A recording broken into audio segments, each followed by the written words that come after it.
Bismillahirrahmanirrahim. Maintenant, on va voir la spécialisation de la membrane basale. La fois passée, on avait vu la spécialisation de la membrane ou bien du pôle apical. Nous sommes arrêtés à cette structure que vous êtes en train de visualiser, qui est une coupe au niveau de l'épididyme. Donc voilà les voies d'excrétion de la spermatogénèse. Regardez cet aspect, on va le revoir, on répète, en embryologie dans le cours concernant la spermatogénèse. Voilà une autre illustration qui vous montre les deux pôles. Ce qui est là en bas, ça c'est le pôle qui est dit basal.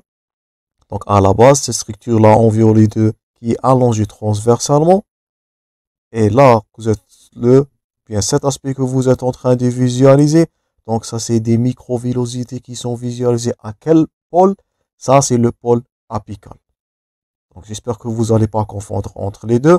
La fois passée, on a vu le pôle qui est, on répète, là en haut, ça c'est des microvillosités, ils sont en pôle apical, on répète le terme. Maintenant, on va voir les structures ou bien les transformations morphologiques, les spécificités qui sont retrouvées au côté opposé qui est à l'intérieur, à la base de cet épithélium. On va voir les épithéliums bien détaillés lorsqu'on va engendrer le module concernant l'histologie. Donc maintenant, on va voir la spécificité sur le plan cytologique de ce pôle qui est basal. On répète, la membrane basale.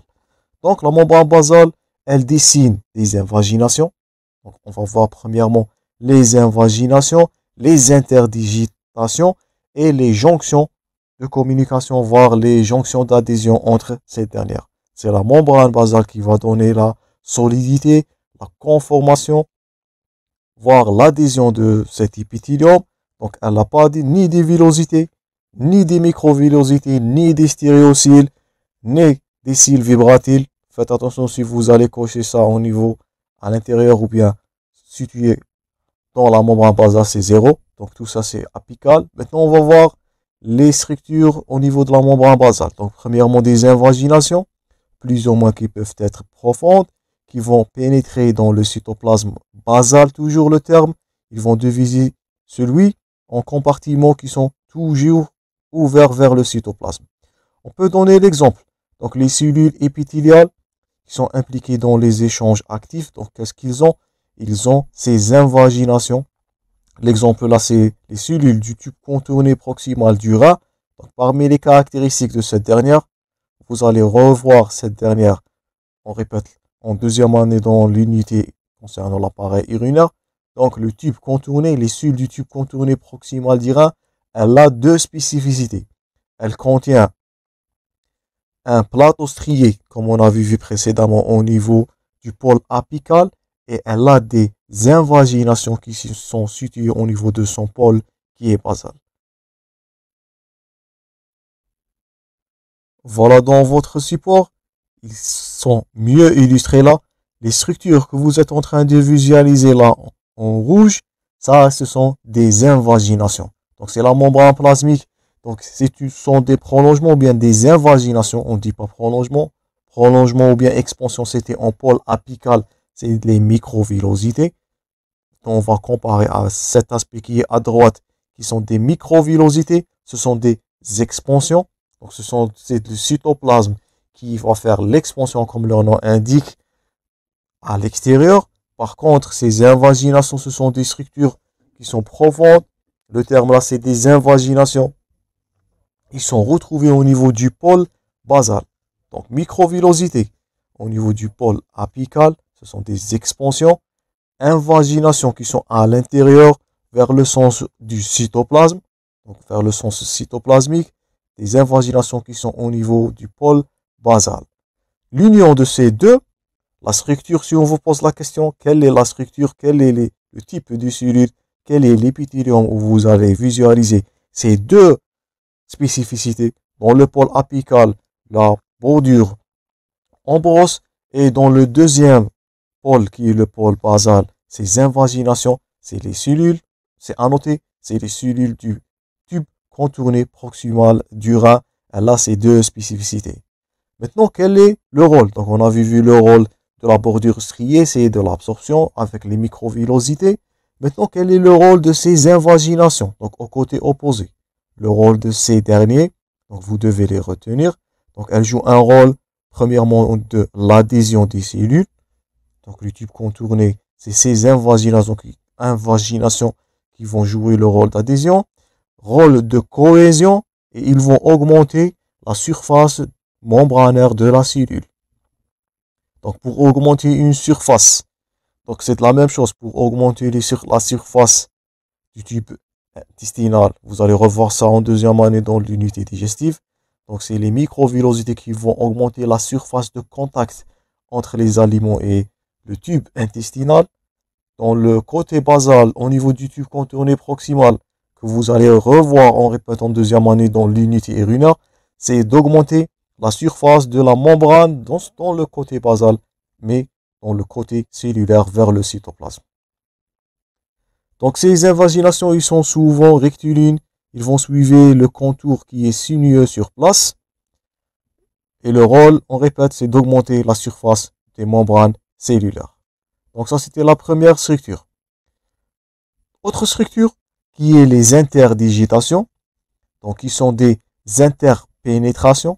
Donc, invagination, c'était des prolongements ou bien c'était des divisions, voire le cytoplasme ou bien des pénétrations à l'intérieur du cytoplasme de la même cellule. Donc, invagination, elle se situe dans la même cellule. Elle a un rôle d'augmenter la surface de cette dernière. Le cas du tube contourné proximal, c'est d'avoir ou bien de collecter le maximum de mitochondries. Tout ça, vous allez revoir, on répète, dans l'anatomie ou bien la structure, l'histologie du tube urinaire. Maintenant, nous sommes dans la spécificité de la membrane plasmique. Donc, deuxièmement, les interdigitations. Si on vous pose la question, quelle est la différence entre interdigitation et invagination? La voilà, c'est mieux indiqué dans votre support. Ça, ce sont des invaginations, ce qui est en rouge. Ce sont des structures qui vont augmenter la surface de contact, bien la surface cellulaire. Dans cette dernière, les voilà. Quelle est cette structure? C'est de la mitochondrie qu'on va voir prochainement comme prochain organite. Donc, dans ces surfaces, on va noter l'accumulation des mitochondries au niveau du tube contourné proximal. Par contre, là voilà une autre structure. Ça, c'est les interdigitations. Donc voilà, ça c'est des interdigitations qui sont situées dans la jonction intercellulaire. Donc, elles vont jouer un rôle de quoi? Elles vont jouer un rôle d'ancrage et le relais entre les deux cellules. Donc, interdigitation, augmenter la surface dans la même cellule. Surtout, c'est de la mitochondrie qui va être retrouvée au niveau de ces derniers, ces invaginations. Par contre, interdigitation, c'est une structure intercellulaire qui va jouer un rôle de cohésion et d'adhésion entre les deux cellules. Et là voilà, si vous avez suivi votre partie précédente, ça c'est des microvillosités qui sont retrouvées à quel pôle? Ils sont retrouvés au niveau du pôle apical. Et voilà, ça c'est votre pôle basal qui est illustré en bas. Donc, si on récapitule ce qu'on a vu jusqu'à maintenant, ça c'est le pôle apical. Ça c'est des microvillosités. Là voilà, ça c'est le pôle basal. Et ça c'est des interdigitations jusqu'à maintenant. Trois structures, j'espère que vous n'allez pas confondre entre ces derniers. Et toujours dans le pôle basal, voilà, ça c'est des interdigitations. Donc ils vont jouer un rôle d'ancrage. Donc, ça c'était premièrement les deux structures, donc interdigitation et invagination. Maintenant, on va passer, toujours dans le pôle basal, on va passer à la jonction cellule et cellule. Donc, la jonction cellulaire ou bien la jonction intercellulaire. Donc, ces spécificités, parmi la spécificité de la membrane plasmique, c'est qu'elle va jouer un rôle dans la jonction ou dans la communication intercellulaire. Donc voilà, ça c'est des invaginations qui sont notées. Donc ça c'est l'aspect d'invagination. Donc ce sont des croissances, mais ce sont des invaginations, des pénétrations, le terme, à l'intérieur du cytoplasme, pas des expansions. Ils sont visualisés dans notre cas là, dans la microscopie électronique toujours. Confondre pas entre optique et électronique. Maintenant, un autre titre, c'est la jonction intercellulaire. Donc là, voilà. Ça, c'est un épithélium. Ça, c'est un exemple d'un épithélium intestinal. Ça, ce sont les microvillosités qui sont retrouvées, bien situées dans le pôle apical. Toujours on répète. Donc, vous ne devez pas confondre, faites attention à confondre entre apical et basal. C'est de la base. Donc, apical, ça, c'est des microvillosités apicales. Nous sommes dans notre partie-là. Là, voilà, c'est écrit encore et encore. Ça, c'est votre pôle basal. Donc, dans ce pôle, dans ce côté-là, nous allons retrouver des structures de jonction intercellulaire. Voilà une structure. Ça, c'est le desmosome qu'on va voir dans juste quelques lignes. Donc, quatrième titre. Donc, on a vu les invaginations. Nous avons vu les interdigitations. Maintenant, on va voir les jonctions intercellulaires. Donc, pour les jonctions intercellulaires, ils sont différents par leur, premièrement, forme. Donc là, je demande votre attention et je vous demande de noter ces dernières. C'est très hypertombable. Donc là, à droite, dans l'illustration, vous avez plusieurs exemples de jonctions intercellulaires. Là, voilà, c'est une jonction qui est serrée. En anglais, ça, c'est tight junction. Là, voilà, c'est une jonction adhérente. Et voilà, c'est la fameuse structure, c'est le desmosome. On va insister sur ce dernier. Ça, c'est un desmosome. Donc, toutes ces structures-là, si on vous pose la question, citez-vous des exemples concernant les jonctions intercellulaires. Vous pouvez citer le zonula, le macula, desmosome, les jonctions serrées, tight junction. Donc, tout ça, ce sont des structures, voire des jonctions intercellulaires. Ces derniers, ils vont différencier. Bien, ils sont différents soit dans leur forme, soit dans leur espace intercellulaire, voire dans leur structure et fonction. Donc, ces jonctions-là, ils vont différer. Ils sont différents concernant la forme, concernant l'espace intercellulaire. Est-ce qu'il s'agit d'un espace? Est-ce qu'il s'agit d'une occlusion totale entre les deux cellules? Est-ce qu'on a un accrochage total? Est-ce qu'on a un accrochage ponctuel? On va voir cette notion de ponctualité, juste quelques lignes. Donc, premièrement, pour la forme. Là, vous êtes censé noter ces terminologies et les garder par cœur. On dit qu'il s'agit d'une zonula. Donc, qu'est-ce que ça veut dire une zonula? Une zonula ou bien un zonula, c'est une jonction qui est étendue en ceinture. Donc, si on prend l'exemple là, prenons l'exemple, ça c'est un épithélium intestinal. Il s'agit d'une jonction qui est totale, qui est en ceinture. Donc, ça, c'est une zonula, par exemple. Si on prend le deuxième exemple, macula, donc elle correspond à jonctions qui sont circulaires, ovalaires et ils ont donné une forme de point. Si on prend l'exemple là, donc là voilà, ce sont deux membranes, ou bien ce sont deux cellules adjacentes, ce qui est en mauve. Ils sont reliés à quel niveau? Donc les points de soudure, si on peut utiliser le terme, ça ils sont des maculas. Donc zonula, c'est une jonction étendue et c'est plus étanche, plus solide. Macula, c'est une jonction ponctuelle comme un point de soudure. Vous pouvez noter cette astuce-là. Donc, ce qui est en vert, on dit qu'il s'agit de macula. Donc, maintenant, vous allez différencier entre zonula et macula. Ça, c'est pour la forme. Deuxièmement, concernant l'espace intercellulaire. Donc, on peut dire qu'il s'agit d'un occludens. Donc, occludens, ça vient du mot occlusion. Donc, lorsqu'il s'agit d'une occlusion, prenons l'exemple là. Donc, vous êtes en train de noter que ces deux membranes, ils vont être fusionnés de façon totale. Vous n'allez pas rencontrer un espace entre ces deux cellules. Donc, on dit qu'il s'agit de occludens. Un petit astuce pour vous. Occlusion, occludens.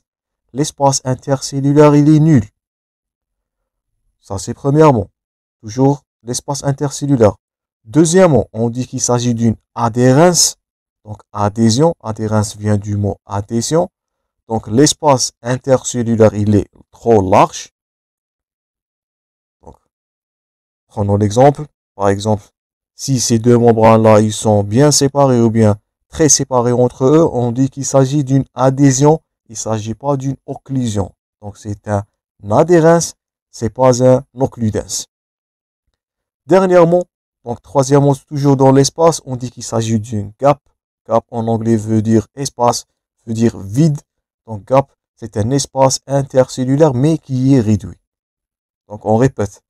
Pour la forme, zonula, ce sont des jonctions étendues en ceinture. Macula, ce sont des points de soudure que vous avez vus précédemment.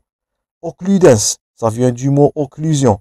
Donc c'est une jonction où l'espace il est totalement nul entre les deux cellules. Donc c'est une jonction fixe, une bonne adhésion. Ou bien une bonne jonction. Adhérence, ça vient du mot adhésion. Donc l'espace intercellulaire il est large. Gap veut dire un petit vide. L'espace intercellulaire il est réduit. Et dernièrement, les fonctions. On va revoir toutes ces notions dans un cours bien détaillé sur la communication intercellulaire. Donc le rôle de ces derniers, c'est la communication intercellulaire. Voilà un autre exemple. Donc ça, ce sont des jonctions serrées. Donc là, vous êtes en train de noter qu'il s'agit d'un petit espace entre les deux cellules. Donc on peut dire qu'il s'agit là d'un gap, ou bien jonction gap. Lorsque cet espace, il est nul. Donc voilà l'exemple.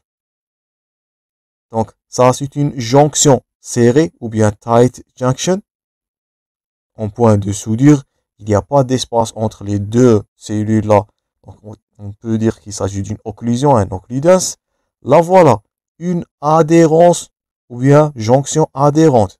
Donc vous êtes en train de noter, si on vous compare l'aspect grisâtre là, c'est une soudure, pas d'espace entre les cellules. Ça c'est un occludens. Ce qui est en jaune, donc ça c'est une adhésion. Donc vous êtes en train de noter qu'il s'agit d'un espace vraiment large entre les deux cellules. Donc ça c'est une adhésion ou bien adhering junction. C'est en anglais. Et là voilà. Donc troisième structure, c'est le gap junction ou bien le vide. On est en train de noter qu'il s'agit d'une communication intracellulaire entre deux cellules. Et le petit espace entre l'espace intercellulaire, il est réduit par rapport à l'adhérence.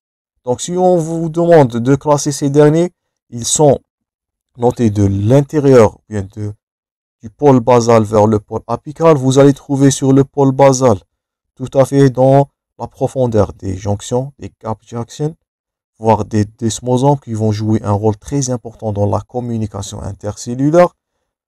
À chaque fois, vous allez augmenter vers le pôle qui est, donc ça c'est le pôle apical. On répète toujours à ne pas confondre. Ça c'est basal, ça c'est apical. Donc on note dans la profondeur des jonctions serrées, ou bien gap junction. On note des desmosomes. Et dès qu'on va avancer, qu'on va voir, ou bien qu'on va diriger vers le pôle apical, on va noter des jonctions adhérence, donc des adhérences, ou bien des jonctions d'adhérence, voire des jonctions serrées tight junction qui vont jouer un rôle quoi? De soudure, un rôle de cohésion, donc un rôle de jonction entre les cellules. C'est comme une étanchéité pour ne pas permettre le passage là.